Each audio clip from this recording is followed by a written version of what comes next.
Welcome back students. आज हम लोग द्विघात समीकरण से संबंधित कुछ प्रश्नों को हल करने वाले हैं। कुछ क्वेश्चन को हम पिछले वीडियो में हल कर चुके हैं। अब जो कुछ बचे हुए क्वेश्चन हैं उसको इस वीडियो में हल करने वाले हैं। यहाँ पे देखो, क्वेश्चन नंबर 31 में आपसे पूछा गया कि निम्न प्रत्येक द्विघात समीकरण में k का ऐसा मान ज्ञात कीजिए कि उसे दो बराबर मूल हो। अब k का ऐसा मान पता करना है कि दो बराबर मूल हो। अब एक बात आपको पता होगा कॉन्सेप्ट में कि दो बराबर मूल कब होते हैं, जब d 0 के बराबर हो। बातें समझ में आ रही है? तो आपको यहां से इनडायरेक्टली दे दिया गया है कि d 0 के बराबर हो। अब यहां पे समझो फर्स्ट क्वेश्चन में आपको दिया गया है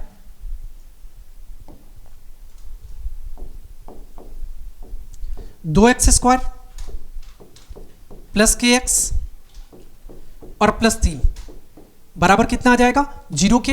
यहां से गौर से देखो, a कितना है, a 2 के बराबर है, b कितना है, b के बराबर है, c कितना है, c 3 के बराबर है। अब हम लोग d पता कर लेते हैं। d का फॉर्मूला क्या होता है, तो b square minus 4ac। b square कहने का मतलब k स्क्वायर, माइनस 4ac कहने का मतलब 4 इंटू a के प्लेस पे 2 आ जाएगा और c के प्लेस पे 3 आ जाएगा। या आप इसको लिख सकते हो k स्क्वायर और माइनस 4 दूना 8 तिरिक 24। अब d कितना के बराबर आ जाएगा, 0 के बराबर आ जाएगा। क्यों आएगा ये हम आपको बता चुके हैं।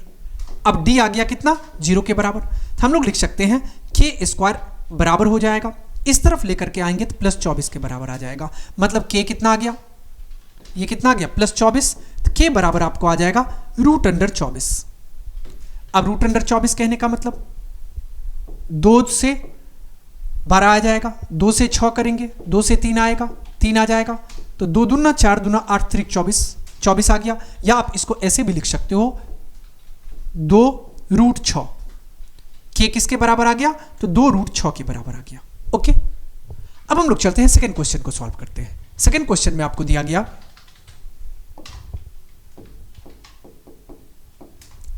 के x into x minus 2 plus 6 और ये इक्वल है 0 के। यहां पे कितना दिया गया, के एक्स और एक्स माइनस 2 प्लस 6 बराबर है 0 के। अब यहां पे इसको सॉल्व कर लो। अब देखो, के एक्स को अगर हम x से मल्टीप्लाई करेंगे ये के एक्स स्क्वायर आ जाएगा। के एक्स को 2 से गुना करेंगे तो ये आपको आ जाएगा 2kx। बातें समझ में आ रही है? और प्लस 6 और ये बराबर हो जाएगा 0 के। अब देखो, a जो है वो k के बराबर है, b माइनस 2k के बराबर है, c प्लस 6 के बराबर है। अब हमें पता कर लेना है d, और d का फॉर्मूला क्या होता है, तो b स्क्वायर माइनस 4ac। अब आपको इतना पता है कि d जो होगा वो 0 के बराबर होगा। क्यों? क्योंकि क्वेश्चन में दे रखा है कि दोनों मूल बराबर हों। कंडीशन क्या होगा, जब d 0 के बराबर होगा तभी मूल बराबर होंगे। यहां से b स्क्वायर कहने का मतलब माइनस 2k का स्क्वायर माइनस 4ac 4 गुने a के जगह पे देखो k दिया गया और c के जगह पे 6 दिया गया। इसको अगर हम लोग सॉल्व करेंगे तो 0 बराबर हो जाएगा। माइनस 2 का स्क्वायर करेंगे तो माइनस माइनस प्लस और 2 दूना 4, ये आ जाएगा आपको 4k स्क्वायर माइनस 6 चौका 24k आ गया। अब यहां से इसको आप ऐसे लिख सकते हो 4k स्क्वायर माइनस 24k और ये बराबर 0 के है। अब 4 को कॉमन ले लो, 4k को कॉमन ले लो, यहां से आपको आ जाएगा k माइनस 4 6 24, 0 के बराबर आ जाएगा। तो केस फर्स्ट में 4k जब बराबर होगा 0 के, k बराबर आ जाएगा 0/4, या आप इसी को 0 कह सकते हो। दूसरा केस में जब k माइनस 6 बराबर होगा 0 के, यहां से k इक्वल्स टू कितना आ जाएगा, 6। तो यहां से आपको 2 वैल्यू आ गया, कितना, k बराबर 0, हम लोग कह सकते हैं k बराबर 0 और 6। ओके, बातें समझ में आ गई। अब यहां पे भी ले लो कि जब रूट से हम लोग इसको बाहर करेंगे तो प्लस माइनस आएगा, तो यहां से इसको आप प्लस माइनस ले सकते हो, कोई दिक्कत नहीं है। अब अगले क्वेश्चन की ओर बढ़ते हैं। अब हम लोग सॉल्व करेंगे क्वेश्चन नंबर 32 नंबर क्वेश्चन में आपसे पूछा गया कि दो संख्याओं का अंतर 14 है और उसके वर्ग का अंतर 448 है, तो संख्याएं ज्ञात करें। हम लोग यहां पे देख लेते हैं, पहली संख्या को x मानेंगे तो दूसरी संख्या x प्लस 14 हो जाएगा। माना कि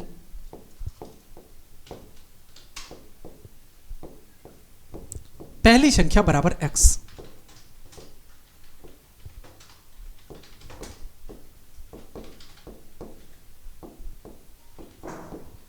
और दूसरी संख्या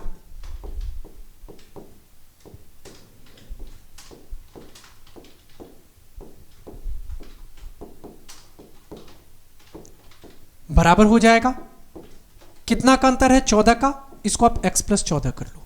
अब अकॉर्डिंग टू क्वेश्चन क्या कहा गया, क्वेश्चन में आपको यह कहा गया कि उसके वर्गों का अंतर 448 है, तो वर्गों का अंतर मतलब x प्लस 14 का स्क्वायर माइनस x का स्क्वायर और अंतर कितना आ गया 448 का। अब अगर आप इसको सॉल्व करोगे तो a प्लस बी के होल स्क्वायर का फॉर्मूला अप्लाई करो। फॉर्मूला क्या होता है, a square plus B square plus 2ab, तो 2 इंटू ए के जगह पे x और b के जगह पे 14 माइनस एक्स स्क्वायर और ये बराबर हो गया 448 के। यहां से अगर इसको हम लोग सॉल्व करेंगे तो ये एक्स स्क्वायर से एक्स स्क्वायर कट जाएगा, 14 का स्क्वायर करेंगे तो 196 आ जाएगा, प्लस 14 दूना 28, ये 28x आ जाएगा और ये बराबर हो जाएगा 448 के। यहां से आप 28 को कॉमन ले सकते हो या ऐसे लिख सकते हो 28x बराबर आ जाएगा 448 और माइनस 196 के। यहां से आपको आ जाएगा 28x बराबर 18, 8 में से 6 गया 2, 14 में से 9 गया 5 और 3 में से 1 गया तो 2। x बराबर कितना आ जाएगा, तो 252 बट्टे 28, 28 9 में होता है 252, 9 72 का 2 हाथ में 7, 9 दूना 18 7 25, तो यहां से कितना आ गया x बराबर 9 आ गया। तो x बराबर अगर 9 आ गया तो पहली संख्या 9 आ गया, अतः पहली संख्या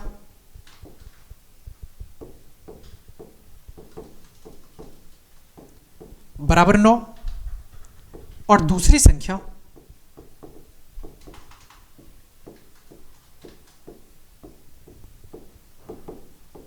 बराबर आ गया कितना के, ये है आपका x प्लस 14, इसका मतलब 9 प्लस 14, ये दूसरी संख्या 23 हो गया। अब हम लोग चलते हैं अगले क्वेश्चन की ओर। अगला क्वेश्चन में आपसे पूछा गया गुणनखंड के द्वारा द्विघात समीकरण 4x square minus 12x plus 9 बराबर 0 के मूल निकालें। कौन सा विधि, गुणनखंड विधि। और क्वेश्चन में क्या दिया गया, क्वेश्चन में हमें दिया गया है 4x square minus 12x plus 9 और ये बराबर 0। हम लोग क्या करते हैं, मध्यपद विभाजित कर लेते हैं। मध्यपद का अगर विभाजन करेंगे, देखो 9 चौका 36 और 6 छाए 36, 6 में 6 जोड़ने पे 12, तो मतलब माइनस 12x को माइनस 6x लिख सकते हो। यहां से आपको आ जाएगा 4x स्क्वायर माइनस 6x और प्लस 9 और ये बराबर आ जाएगा 0 के। यहां से आप 2x कॉमन ले लो, 2x कॉमन लेंगे तो ये आ जाएगा आपको 2x और माइनस 3 और यहां से आप माइनस 3 को कॉमन ले लो तो ये आ जाएगा आपको 2x और माइनस 3 बराबर आ गया 0 के। तो एक फैक्टर आपको निकल के आ गया 2x माइनस 3, दूसरा आ गया आपको 2x माइनस 3 और ये बराबर आ गया 0 के। तो यहां से हम लोग कह सकते हैं कि 2x माइनस 3 बराबर 0, यहां से 2x बराबर हो गया 3 के और x बराबर कितना आ गया 3/2 आ गया। यहां से भी अगर आप सॉल्व करोगे तो 2x माइनस 3 बराबर 0 के, 2x बराबर 3 के और x बराबर कितना आ गया 3/2 के। कितना आ गया 3/2 के। हम लोग कह सकते हैं अतः मूल बराबर 3/2 और 3/2। ओके,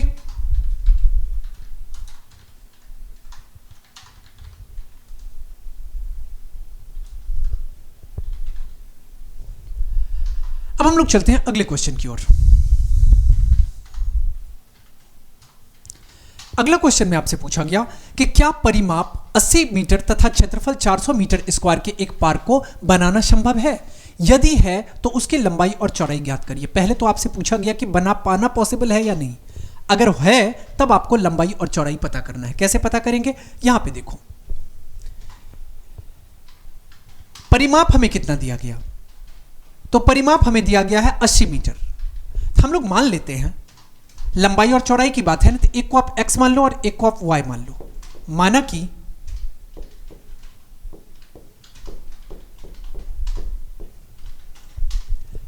पार्क की लंबाई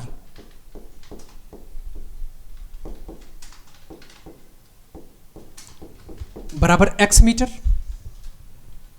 और पार्क की चौड़ाई, इसको आप मान लो y मीटर। x मीटर और y मीटर आ गया और हमें परिमाप दिया गया, पार्क का परिमाप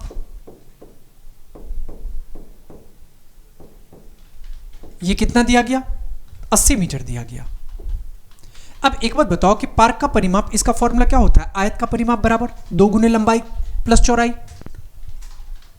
2 गुने लंबाई अब प्लस चौड़ाई, और ये बराबर आ गया कितना, 80 के। अब वैल्यू पुट करो, 2 गुने लंबाई के जगह पे कितना आ जाएगा, x आ जाएगा, चौड़ाई के जगह पे y आ जाएगा, बराबर आ जाएगा 80 के। या आप इसको लिख सकते हो x प्लस वाई बराबर 80/2 मतलब 40 आ गया। इसको आप मान लो समीकरण 1। बातें समझ में आ गई। अब आगे बढ़ते हैं। अब देखो ये पता चल गया। अब हमें क्या दिया गया कि क्षेत्रफल दिया गया कितना, तो 400 मीटर स्क्वायर। अब क्षेत्रफल हमें दिया गया, पार्क का क्षेत्रफल कितना दिया गया है, 400 मीटर स्क्वायर। अब एक बात बताओ, क्षेत्रफल का फॉर्मूला क्या होता है, लंबाई गुने चौड़ाई। अब लंबाई कितना है, तो लंबाई को आपने x माना है, चौड़ाई कितना है, चौड़ाई को आपने y माना है, और ये बराबर किसके आ जाएगा, 400 के। अब अगर इसको हम लोग सॉल्व करेंगे तो ये कितना आ जाएगा, तो ये आपको आ जाएगा x plus Y, X into Y, और ये 400 के बराबर आ गया। अगर हम एक वैल्यू कहीं पुट करेंगे तो समीकरण 1 में अगर पुट करना चाहेंगे तो इसको लिख सकते हैं, x बराबर कितना आ जाएगा, x बराबर आपको आ जाएगा 400 और बट्टा y। इसको समीकरण 1 माने हो, इसको आप समीकरण 2 मान लो। अब x का मान समीकरण 1 में रखने पर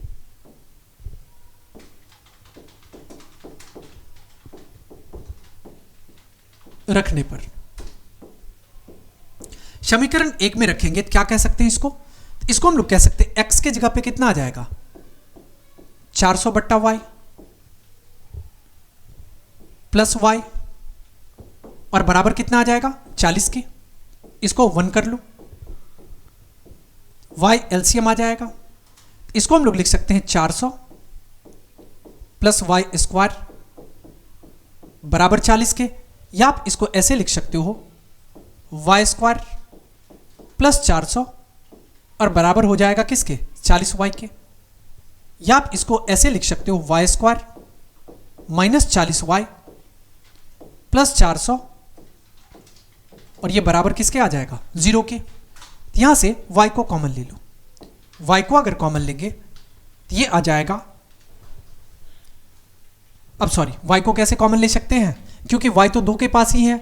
अब एक चीज करो, इसका आप गुणनखंड करने की कोशिश करो। 20 20 कितना होता है, 400 होता है, और 20 में 20 ऐड करेंगे 40 आएगा। मतलब इसको आप लिख सकते हो y स्क्वायर माइनस 20y और माइनस 20y। कैसे, क्योंकि देखो 20 को 20 से गुना करने पे 400 आएगा, और 20 और 20 को जोड़ने पे 40 आएगा। मतलब हमने विभाजित करके माइनस 40y को माइनस 20y और माइनस 20y लिख लिया, कोई दिक्कत नहीं है। अब आगे बढ़ते हैं, प्लस 400 और ये बराबर हो जाएगा किसके, 0 के। यहां से हम लोग y को कॉमन ले लेते हैं, तो यह आ जाएगा y माइनस 20। यहां से माइनस 20 को कॉमन लेंगे, ये भी आ जाएगा y माइनस 20, और ये बराबर हो जाएगा 0 के। तो एक फैक्टर आपको निकल के आ गया y माइनस 20, दूसरा भी निकल के आ गया y माइनस 20, और ये बराबर हो जाएगा 0 के। हम लोग कह सकते हैं y माइनस 20 बराबर जब 0 के होगा, तो यहां से y कितना आ जाएगा, y 20 के बराबर आ गया। अब y 20 के बराबर आ गया। अब y का मान किसी एक समीकरण में रख लो, y का मान समीकरण 2 में रखने पर y का मान समीकरण 2 में रखने पर, मान समीकरण 2 में रखने पर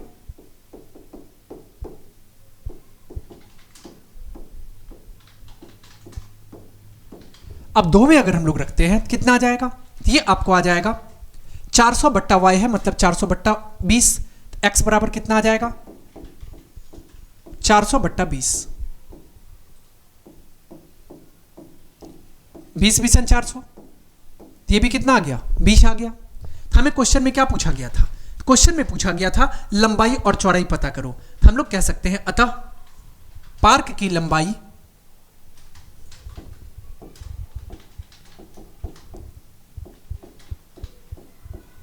लंबाई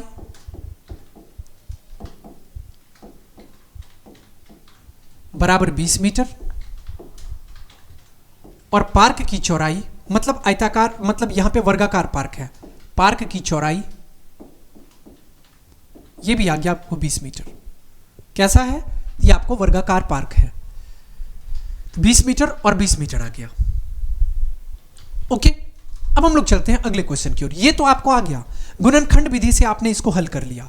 लेकिन देखो कि अगर मामला में आपको ये कहता, क्योंकि एक क्वेश्चन और आपसे यहां से पूछा जा रहा है कि पार्क बनाना संभव है, तो आपने डी का वैल्यू पता कर लेना था, और डी के वैल्यू से हमको ये पता चल जाता, यहां से डी अगर हम पता करते तो अगर डी आपका पॉजिटिव में आ जाता या 0 के बराबर आ जाता तो ऐसे कंडीशन कहते कि संभव है, और अगर नहीं आता तो हम लोग कहते कि संभव नहीं है। लेकिन हमने इसको गुणनखंड विधि से सॉल्व करके आंसर तक पहुंचा दिया। अब हम लोग चलते हैं अगले क्वेश्चन की ओर। अगला क्वेश्चन में आपको कहा गया कि यदि 2 लगातार प्राकृतिक संख्याओं का गुणनफल 20 है तो उन संख्याओं को ज्ञात करें। अब 2 लगातार प्राकृतिक संख्या है, पहली प्राकृतिक संख्या को आप x मान लो, माना कि पहली प्राकृतिक संख्या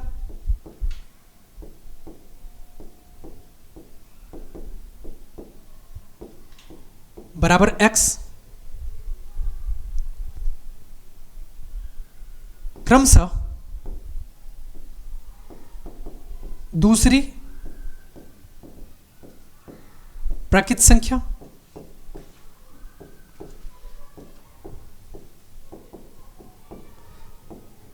ये कितना आ जाएगा x प्लस 1 आ जाएगा, क्योंकि लगातार अगर हम लोग करते हैं, स्टार्ट करें तो 1 2 3 4 5 6 सब में 1 1 बढ़ाते जाते हैं, तब अगला बढ़ते जाता है। इसका मतलब अगर आपने एक को x माना तो दूसरा x प्लस 1 हो जाएगा। ओके, अब चलो क्वेश्चन पे आ जाओ। अकॉर्डिंग टू क्वेश्चन क्या कहा गया कि संख्याओं का गुणनफल 20 है। अब गुणनफल 20 है, इसका मतलब x गुने x प्लस 1, और ये बराबर हो जाएगा किसके 20 के।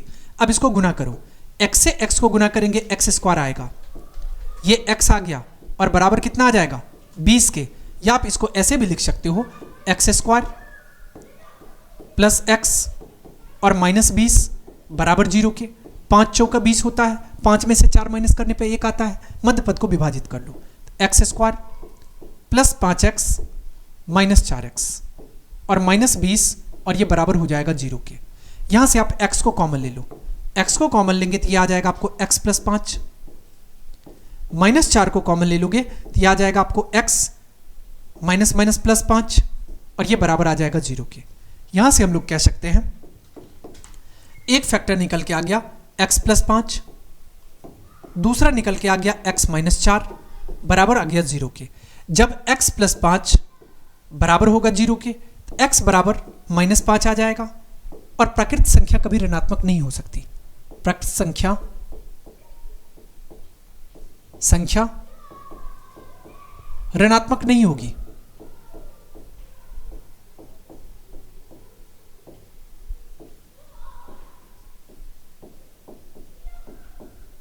नहीं होगी। अब सेकंड कंडीशन क्या बचता है x माइनस 4 का, तो x माइनस 4 बराबर 0 आ गया, तो x बराबर कितना आ गया 4 आ गया। तो हमें क्वेश्चन में क्या पूछा गया, पहली प्राकृतिक, तो हमें संख्याएं ज्ञात करनी है, तो हम लोग कह सकते हैं पहली प्राकृतिक संख्या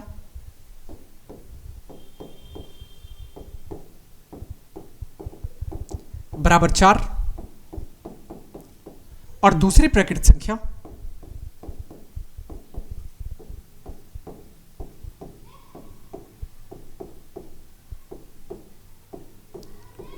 और ये कितना आ गया 4 + 1 मतलब 5, तो 4 और 5 आपका सही उत्तर हो जाएगा।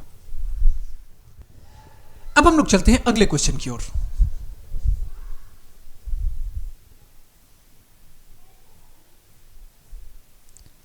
अगला क्वेश्चन में आपसे पूछा गया कि द्विघात समीकरण 3x² - 2 √ 6x + 2 = 0 को गुणनखंड विधि से हल करें। कौन सा विधि अपनाना है? गुणनखंड विधि। यहां पे समझो, क्वेश्चन में दे रखा है 3x² - 2 √ 6x + 2 बराबर आ जाएगा 0 के। अब देखो 3 को 2 से गुना करेंगे 6। अब एक चीज देखो, √6 और √6 को अगर हम लोग गुना करते हैं, √6 और गुने √6 को गुना करें, कितना आ जाएगा? 6 आ जाएगा। और अगर √6 में √6 को जोड़े, कितना आ जाएगा? 2 √6। बातें समझ में आ गई? इसका मतलब अगर हम लोग √6 और √6 करें तो 2 √6 आ जाएगा। इसको ऐसे लिखा जा सकता है 3x² - √6x -√6x और +2 और ये बराबर हो जाएगा 0 के। अब आप यहां से चाहो तो कॉमन ले सकते हो। कितना? तो अब देखो √6 को हम लोग क्या लिख सकते हैं? अब √3 को अगर 3 को लिखना है तो 3 को क्या लिख सकते हैं? इसको हम लोग लिख सकते हैं √3 और गुने √3।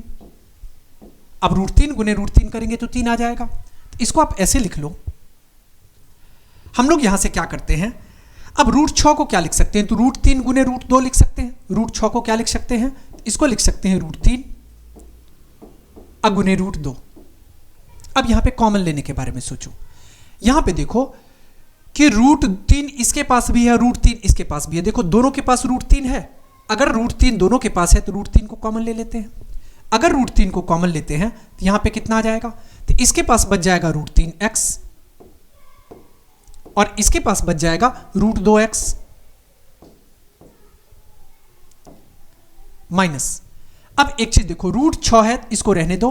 और 2 को क्या लिख सकते हैं? अगर 2 को लिखने की बारी आई तो इसको हम लोग √2 गुने √2 लिख सकते हैं, तब ये 2 बनेगा। इसका मतलब यहां पे √2 इसके पास भी है, √2 इसके पास भी है, √2 कॉमन ले सकते हैं। √2 को कॉमन ले लो। √2 को कॉमन लेते ही ये आ जाएगा आपको √3x और माइनस √2 और ये बराबर किसके आ जाएगा? 0 के।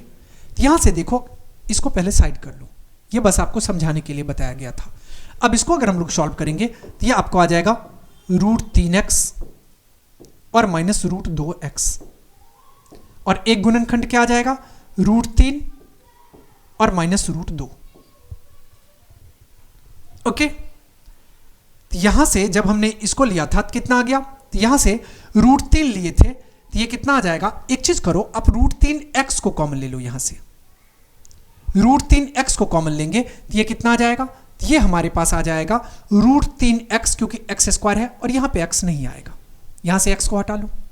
यहां पे √2 को कॉमन, यहां पे भी x नहीं आएगा। इसको हम लोग फिर से लिख लेते हैं इस लाइन को। तो ये आपको आ जाएगा √3x माइनस √2 और एक आ जाएगा √3x माइनस √2 और ये बराबर हो जाएगा किसके? 0 के। हमें समीकरण को हल करना है तो यहां से हम लोग कह सकते हैं √3x और माइनस √2 जब बराबर होगा 0 के, तो यहां से आपको √3x बराबर आ जाएगा √2 के, या आप कह सकते हो x बराबर आपको आ गया √2 और बट्टा √3। अब इसको भी सॉल्व करेंगे तो हमें कितना आ जाएगा? √2 बट्टा √3। अब चाहे तो हर का परिमेयकरण भी कर लें और नहीं तो ऐसे भी लिख सकते हैं। अगर हर का परिमेयकरण करेंगे तो कितना आ जाएगा? तो ये आपको आ जाएगा √3 और गुने √3, तो ये आपको आ जाएगा √6 और बट्टा 3, तो ये आ जाएगा √6 बट्टा 3। तो हम लोग कह सकते हैं अतः मूल क्या सब आ गया? तो मूल बराबर √6 बट्टा 3 और √6 बट्टा 3। ओके, कर रहे हैं। यहां पे आपको दिया गया कि द्विघात सूत्र का प्रयोग कर समीकरण x² - 4x - 1 = 0 को हल करें। हमें क्या करना है? द्विघात सूत्र का प्रयोग करना है। अब यहां पे देखो हमारे पास समीकरण क्या है? समीकरण है हमारे पास x square minus 4x minus 1 बराबर 0। ए कितना आ गया? आपको पता है कि एक्स स्क्वायर का गुणांक ए कहलाता है, ए 1 आ गया। बी कितना आ गया? एक्स का गुणांक बी कहलाता है, बी माइनस 4 आ गया। और सी कितना आ गया? सी माइनस 1 के बराबर आ गया। ओके, हम लोग पहले डी पता कर लेते हैं। डी का फॉर्मूला क्या होता है? B square minus 4ac। अब डी को कोई बच्चा विविक्तकरण के नाम से जानता होगा, कोई डिस्क्रिमिनांट के नाम से जानता होगा। हम लोग शॉर्ट में डी का यूज करते हैं। ओके, कहीं दिक्कत नहीं है। अब देखो, बी स्क्वायर कहने का मतलब माइनस 4 का स्क्वायर, माइनस 4ac कहने का मतलब 4 गुने ए के जगह पे 1 है और सी के जगह पे माइनस 1 है। इसको अगर हम सॉल्व करेंगे, 4 का स्क्वायर 16 आ जाएगा, माइनस माइनस प्लस आ जाएगा और ये 4 आ जाएगा। इसका मतलब 16 और 4 कितना आ गया? 20 आ गया। कोई दिक्कत नहीं है, 20 पता चल गया। अब हम लोग क्या करते हैं? अल्फा और बीटा पता कर लेते हैं। अल्फा का फॉर्मूला क्या होता है? Minus B plus root D और बाई 2a, या आप इसको लिख सकते हो माइनस बी। ये कितना आ जाएगा? Minus 4 plus root D, D की जगह पे 20 आ जाएगा, और बट्टा 2a। इसका मतलब 2 इंटू ए के जगह पे 1 आ जाएगा।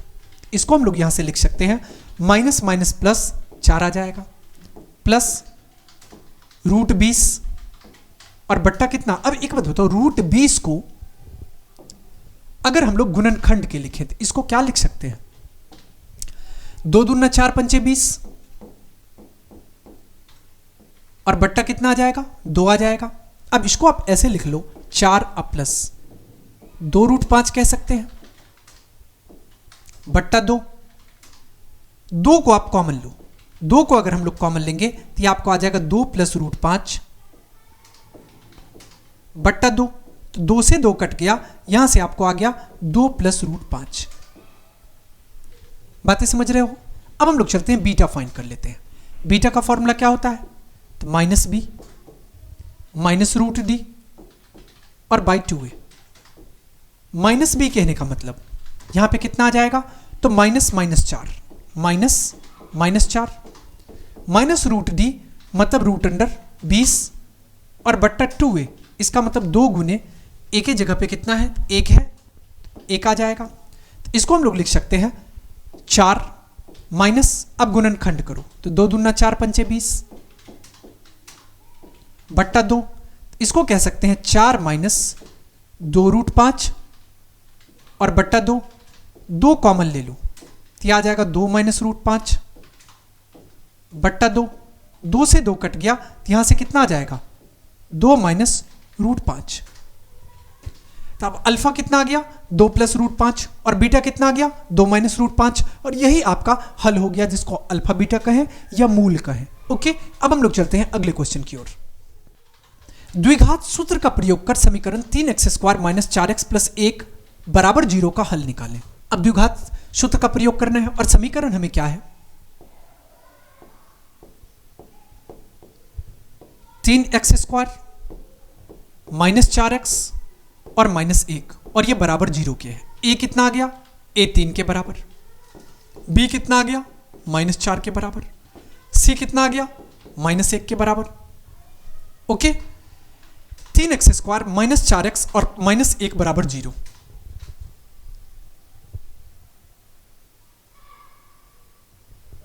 ओके, ये तो बिल्कुल क्लियर है। अब हम लोग डी पता कर लेते हैं। डी का फॉर्मूला क्या होता है? तो बी स्क्वायर माइनस 4ac। अब देखो, बी स्क्वायर मतलब माइनस 4 का स्क्वायर माइनस 4ac, 4 गुने ए के जगह पे 3 और सी के जगह पे माइनस 1। 4 चौके 16 प्लस कितना आ जाएगा? 4 तिया 12 और 16 12 6 2 8 और 1 1 2 28 आ गया। अब आप मूल पता कर लो। अल्फा पता करते हैं। अल्फा का formula minus B plus root D by 2a। अब माइनस बी कहने का मतलब बी के जगह पे 4 है तो माइनस माइनस प्लस 4 हो जाएगा। रूट डी मतलब रूट अंडर 28। 2a मतलब 2 गुने 3। इसको आप लिख सकते हो यहां से 4 प्लस 2 दूना 4 सत्ते 28, 2 रूट 7 और बट्टा कितना आ जाएगा? 6। अब चाहो तो 2 को कॉमन ले लोगे, 2 को कॉमन लोगे तो ये आ जाएगा आपको 2 प्लस रूट 7 और बट्टा कितना 6, 2 एकम 2 2 तिया 6, ये आपको आ गया 2 प्लस रूट 7। अल्फा बराबर कितना आ गया 2 प्लस रूट 7। अब बीटा पता कर लो, बीटा का फॉर्मूला क्या होता है minus B minus root D बट्टा 2a। माइनस बी कहने का मतलब ये आपको कितना आ जाएगा minus minus plus 4 minus root D. अब रूट डी कहने का मतलब रूट अंडर 28। अब बच्चा 2a मतलब 2 गुने 3, इसको हम लोग कह सकते हैं 4 माइनस 2 रूट 7 और बट्टा 3 दूना 6। बातें समझ में आ रही है। अब आप 2 को कॉमन ले लो, अगर हम लोग 2 को कॉमन लेंगे तो ये आपको आ जाएगा 2 माइनस रूट 7 और बट्टा 6, 2 एकम 2 2 तिया 6, ये आपको आ गया आप 2 माइनस रूट 7 और बट्टा 3। हमें बीटा कितना आ गया, तो बीटा हमको आ गया 2 माइनस रूट 7 और बट्टा 3 है ना, और अल्फा कितना है 2 प्लस रूट 7 बट्टे 3, तो अल्फा और बीटा आपको पता चल गया। ओके, अब हम लोग चलते हैं अगले क्वेश्चन की ओर। अगला क्वेश्चन में आपसे पूछा गया कि दो संख्याओं का अंतर 4 है तथा उसके व्युत्क्रम का अंतर 4/21 है, तो संख्या ज्ञात करें। अब अंतर कितना का है, तो 4 का है। तो हम लोग मान लेते हैं, माना कि पहली संख्या बराबर x,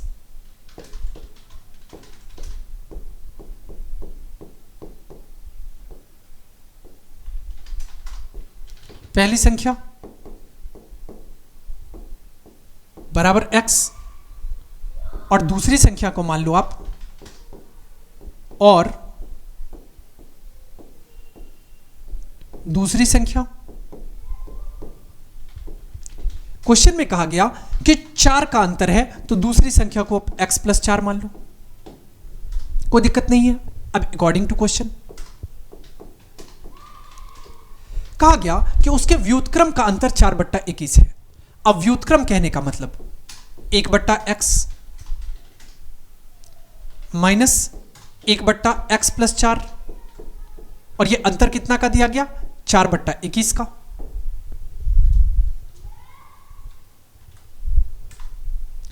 अब इसको आप सॉल्व कर लो।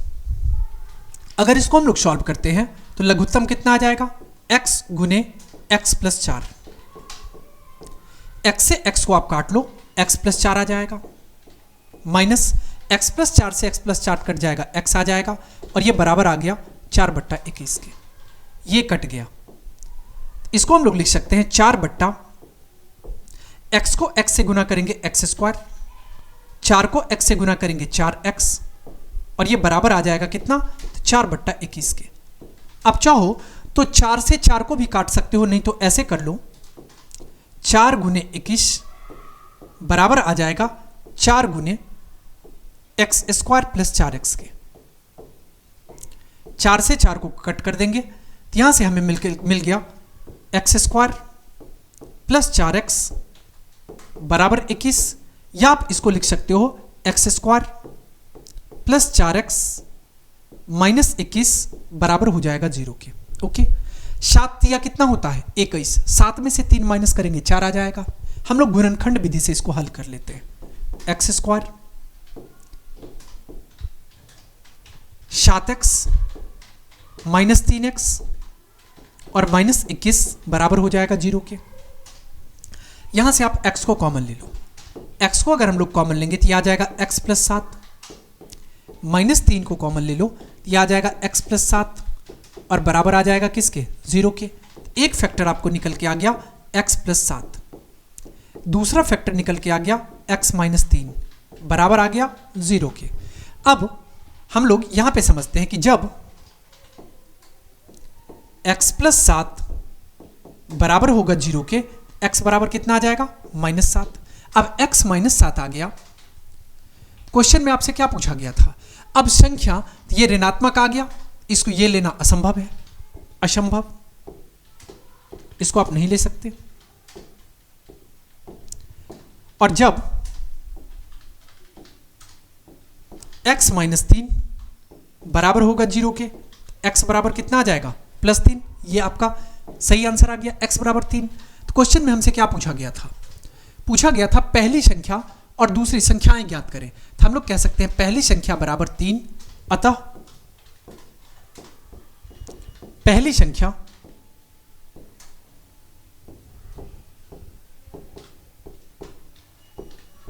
बराबर 3 और दूसरी संख्या